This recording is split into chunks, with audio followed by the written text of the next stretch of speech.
வீடு ஒன்றின் முன்புறத்தில் அழையா விருந்தாளியாக வந்த மலைப்பாம்பு ஒன்று சாலையில் வளைந்து நெளிந்து அலப்பறை செய்து கொண்டிருந்தது. பெசோட் கம்பங் ராஜா என்ற இடத்தில் பிடிப்பட்ட அந்த பாம்பு 100 கிலோ எடை, 10 மீட்டர் நீளத்தை கொண்டதாகும்.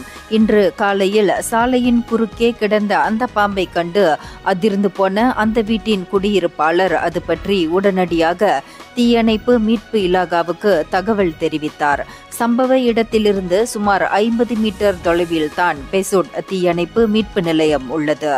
அடுத்த சில நிமிட பொழுதில் காலை 7:22 மணியளவில் அங்கு வந்து சேர்ந்த தீயணைப்பு மீட்பு நிலையத்தைச் சேர்ந்த 4 வீரர்கள் 5 நிமிடங்களில் அந்த மலைப்பாம்பை மிக லாபகமாக பிடித்தனர். அருகிலுள்ள காட்டுப்பகுதியிலிருந்து அந்த மலைப்பாம்பு அங்கு வந்திருக்கலாம் என்று நம்பப்படுகிறது. பின்னர் அந்த பாம்பு வனவிலங்கு பூங்கா இலாகாவிடம் ஒப்படைக்கப்பட்டது என்று பெசோட் தீயணைப்பு மீட்பு நிலைய தலைவர் முகமது அஸ்ருல் இசாம் தெரிவித்தார்.